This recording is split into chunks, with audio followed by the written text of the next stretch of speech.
কোরআনের সাথে থাকো, ইজ্জত বাড়িয়ে যাবে। দেখো না হযরত ওমরের দিকে তাকায়া রাদিয়াল্লাহু তাআলা আনহু, যে ওমর ছিলেন জিরো, কি ছিলেন? কত বড় একটা বড় আকারের জিরো হলে আল্লাহ নবী হত্যা করতে আসতে পারে? সেই ওমর আল্লাহর কোরআনের সংস্পর্শে যখন এলেন, ওমর আর সাধারণ ওমর রইলেন না। আল্লাহ রাব্বুল আলামিনের নবী বলেন, আমার পরে লা নাবিয়্যা বাদি ওয়ালা রাসূলা, আমার পরে আর কোন নবী রাসূল পৃথিবীতে আসবে না। আমার পরে যদি আর কোন নবী পৃথিবীতে আসতো, লাকানা ওমর, আল্লাহ পাক ওমরকে অবশ্যই নবী বানায়া দিতেন। কোথায় ছিলেন আর কোথায় চলে গেলেন? কোথায় চলে গিয়েছেন? চিন্তা করতে পারবো হযরত ওমরের কথা? সুবহানাল্লাহ, আশারায়ে মুবাশশারাদের একজন। এবং আমি এক কিতাবে দেখেছি, আমি এর সনদ তালাশ করে এর তাহকিক করার সময় পাইনি। আমি জানি না এটার সনদ কতদূর মজবুত, তবে এটা আমি দেখেছি কিয়ামতের দিন সর্বপ্রথম আমলনামাটা হযরত ওমরের হাতে নাকি আসবে। আমি এর সনদটা দেখতে পারিনি, তবে এটা কথাটা দেখেছি। এই যে মর্যাদা আল্লাহ পাক হযরত ওমরকে দিলেন, গোটা পৃথিবীর অর্ধেকটা পৃথিবী রাষ্ট্রপতি হলেন হযরত ওমর। হযরত ওমর খলিফাতুল মুসলিমিন, আমিরুল মুমিনিন, দেশ চালাচ্ছেন। হযরত আলী রাদিয়াল্লাহু তাআলা আনহু বলছেন যে আমি হযরত ওমরের খেলাফতের আমলে আমি ঘুমায় আছি, এশার নামাজ পড়ে ঘুমিয়েছি। শেষ রাত্রে স্বপ্নে দেখছি যেন আমি রাসূলের পেছনে ফজরের নামাজ আদায় করতেছি। সুবহানাল্লাহ। রাসূলুল্লাহ নামাজ শেষ করে স্বভাব সিদ্ধ ভাবে পেছনের দিকে ফিরে বসেছেন। একজন বুড়ি মেয়ে লোক এক পাত্র খোরমা এনে বলছেন, হযরত আলী বলছেন যে আমি হুজুরের পিছনে নামাজ পড়ে দরজা দিয়ে বেরিয়েছি। দরজা থেকে বেরিয়ে দেখি এক বুড়ি এক পাত্র খোরমা নিয়ে এসেছে। আমাকে বলছে, আলী, এই পাত্র ভরা খোরমাগুলি নিয়ে যাও, এটা আমার নতুন বাগানের খোরমা।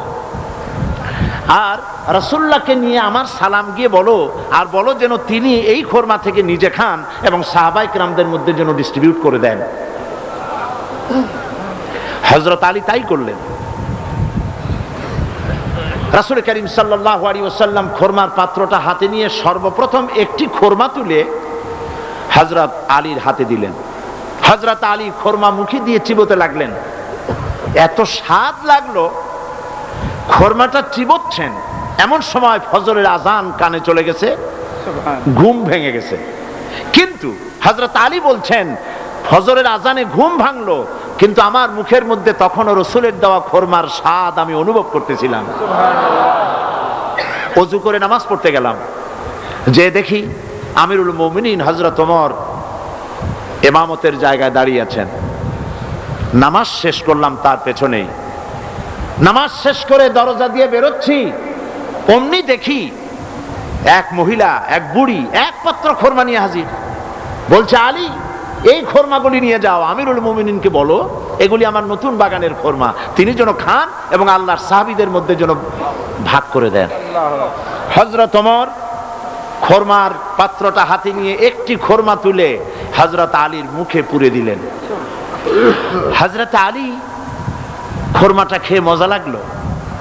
তিনি বললেন, ওমর, জিদনি তামরাতান উখরা, তুমি আমাকে আর একটা খোরমা দাও না, খুব মজা লাগতেছে।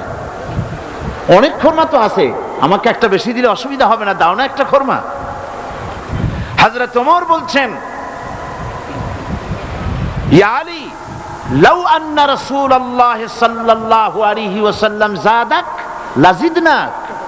ও আলী, রাসূলুল্লাহ স্বপ্নের ভিতরে তোমাকে যদি একটার বেশি খোরমা দিতে, আমিও তোমার একাধিক খোরমা দিয়ে। আলী অবাক হয়ে গেলেন, কি সাংঘাতিক কথা।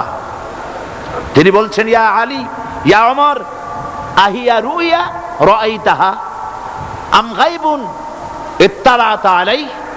হে ওমর, এটা কি এটা কি স্বপ্ন? আমি যেরকম দেখেছি ওইরকম তুমিও কি রাত্রে স্বপ্নে দেখছো এই ঘটনা, না গায়েব থেকে তোমাকে জানানো হয়েছে? হযরত ওমর বলছেন, ইয়া আলী ওয়াল্লাহি মা হিয়া রুয়া ওয়ালা গায়ব ওয়ালাকিন্নাল মুমিনা ইযা আখলাসা কলবাহু ইয়ারা বিনূরিল্লাহ। সুবহানাল্লাহ। ওয়ালি শোনো, আল্লাহর কসম, এটা স্বপ্ন নয়, এটা গায়েবের কোন গায়েব থেকেও আমি কিছু পাই নাই। এটা হচ্ছে সেই ব্যাপার যখন আল্লাহর মোমেন বান্দা আল্লাহর জন্য হয়ে যায়, তখন আল্লাহ পাক তাকে দেখার মতো তৌফিক দান করে দেন। হযরত ওমর কোথায় ছিলেন আর কোত্থেকে আল্লাহ পাক তাকে তুলে নিলেন? সুবহানাল্লাহ।